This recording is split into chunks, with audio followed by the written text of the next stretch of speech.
The criticism surrounding the Kansas City Chiefs is at an all-time high as Patrick Mahomes preps for his third consecutive Super Bowl. And although Chiefs Kingdom is highly disagreeing, it begs the question, does the narrative hold any basis? We're going to bring you analysts, coaches, players, and more who all say it's just noise that naturally comes with the territory.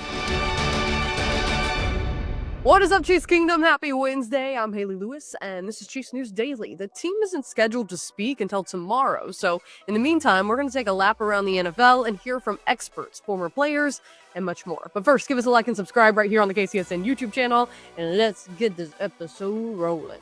All right, time to take a trip around the league and check in on what people are saying about the Chiefs after advancing to their third straight Super Bowl with an AFC Championship win over the Bills. CBS's Tracy Wolfson tweeted out that all eyes were on the Chiefs this past weekend. Actually, 57.7 million people watched the Bills and Chiefs game in the AFC title game. That is the second most watched non-Super Bowl game in NFL history. That's also over 2 times the amount of people who watched the presidential inauguration.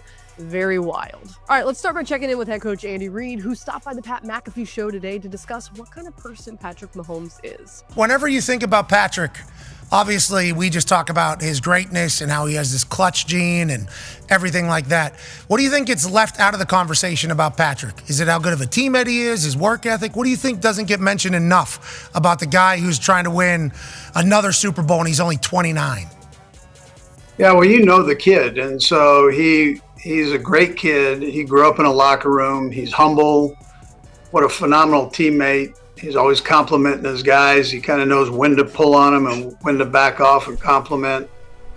He's just got a good way about him, and he's smart on top of all that and is a very hard worker. All right, check out the entire interview. Great stuff there. Moving on, the only NFL coach to have more playoff wins than Coach Reid is Bill Belichick, who also spoke very highly about Kansas City's special teams, Pat McAfee. I think if you look at Kansas City the last couple of weeks, they've had 2 big plays on kickoff return to start the game against the Texans, punt return last week against Buffalo.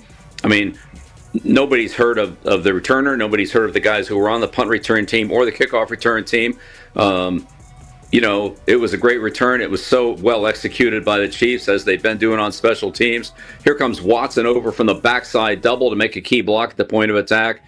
And there they go down the sideline. Chanel had a big block, and the 2 corners did a great job of icing Matt Collins on the line of scrimmage. You see, he was the last guy down the field, and this is one of the best cover players in the league. So it's not what you've done, it's what you do this week, and that's about preparation and then ultimately, execution of the game. So experience helps if you use it, but it certainly doesn't, preclude inexperienced players from playing great. All right, more on that return later. Now let's check in with one of the guys who was on the field Sunday, Mr. Travis Kelce himself, who talks about being the villain on his podcast, The New Heights Show. Do you guys enjoy being the villains of the NFL?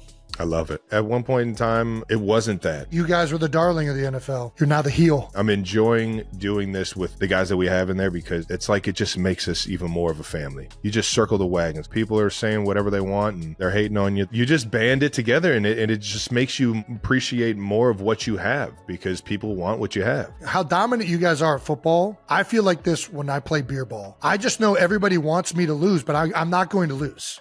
I refuse to lose at beer ball, and I relish it. Whenever I'm on that beer ball table, I know everybody wants me to lose, and I'm just like, I know damn well I'm about to whoop the out of everybody here and make all these people ruin their day. I just relish in that. Speaking of teammates Kelce was talking about, Nikko Remigio joined Kay Adams on the Up and Adams show to talk about how TK gave him a little bit of extra motivation this past weekend. You followed up with a casual 41-yard punt return to flip the field against the Buffalo Bills, who wanted it so bad. What happened here in the second quarter? Yeah, I mean, Trav came up to me earlier in the game, and I had fair caught that first punt coming out the gates, and he was like, "That's not being great, bro." And so I knew going into this next opportunity that I had, I'm like, I got to make something happen. And so I went and took a peek down the field and saw that the guys were, it was going to be tight and it was going to be a quick play, and just made it happen. Wait, Travis comes up to you at what point? And so, take me through that. So this was the first punt that they had kicked, and I had went and fair caught it on the 10. And really, I had some room, and I had an opportunity to take the punt. But, I was like, man, this is my first time being in the AFC Championship game. Like, let me just get my feet wet a little bit. And, I went and I ran to the sideline, and he was like, that's not being great. And I'm like, he's right. And so, I went out there the next punt, and I was like, I'm taking it regardless. And, he was the first one to greet me coming to the sideline, and he was like, that's how you be great, dog. And I was like, oh, man, this is a dream. So Greatness, a thing that Kelce knows a lot about. Moving on to our next clip, we're going to check in with Nick Wright. He joined the Dan Patrick Show. Wright pops off, and I promise you are going to love every second of it. He mentions Adam Schefter in his tweets that went viral on Sunday morning before the Bills and Chiefs game, showcasing stats that support the narrative that Kansas City gets few penalty calls during the playoffs as compared to their opponents who receive so much more. Take a listen. I'm angry. I'm angry at how last week got hijacked. I'm angry at folks, instead of just being like, I'm sorry, I was wrong, creating a nonsense conspiracy. I'm angry at the way we cover football these days. Who are we talking about? Who are we not talking about? So the conspiracy stuff, mainstream media let the tail wag the dog in that the internet's talking about it. So I guess it's the story. I don't know, man. ML Football and Dove Kleinman got 9,000 retweets on this still shot photo of a potential hold. So I guess it's got to be the B block today. And then a Twitter account with 12 million followers says relief is on the way, football fans. Relief is on the way? Finish the thought. If you're going to put it out there, finish the thought. Relief from what? A rigged game? Is that what we're saying? Why do you think Adam Schefter put that out there? Because everyone has had their brain rotted by an algorithm. And it's like, man, this sure gets engagement. And I get why the faceless, nameless accounts do it. It's literally how they make their living. I get it. Like, I don't respect it, but I understand it. I look at that honestly no different than folks, running any scam that people run just to get by. So be it. Like, that's your lot. I don't understand why someone who the $1,800 extra a month you can make off Twitter engagement means nothing to them, why they would do that. And I really don't like the hiding behind the, hey guys, I'm just presenting unbiased facts. There's a trillion facts to choose from at any given time.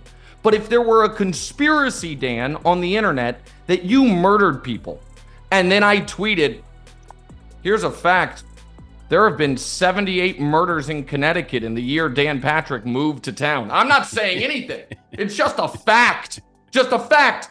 These are the murders. Here's the numbers. Go off, Queen. Moving on. Creed Humphrey joined the Rich Eisen show to talk about the culture here in Kansas City. I think you look at that core group with, Pat, Travis, Chris, Butker, James Winchester, all these guys that have, just been around for so long. I think those are the guys that kind of, help create that culture and help sustain the culture, throughout, roster changes, all those things. I think it's culture that they've kind of built and maintained, and it's been impressive to see. So obviously a quarterback and a center have got to be, close. They got to be tight, literally in proximity on the field, off the field, I imagine as well. How did Mahomes welcome you, wait for it, with arms wide open, Creed? Oh, it was great.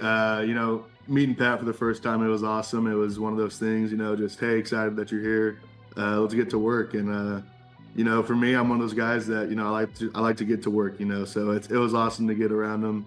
Obviously, he's a great leader, a great guy to have around, great teammate, a great friend too off the field. So he's an incredible human being, and it's been awesome to get to, grow our relationship over these past 4 years. Last clip of the day, we're going to check in with another former NFL player. The three-time Super Bowl champ Julian Edelman joins Rich Eisen to discuss why all this Chiefs hate is just a load of crap. It's apparent when you're on top, everyone wants to try to bring you down.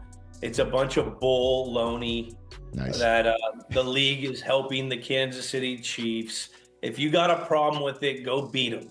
Okay, the refs aren't involved in when you throw interceptions, when you fumble the ball, when you jump off sides, when you don't convert third down or fourth down or third and fourth down for short 4 times. They can't control that.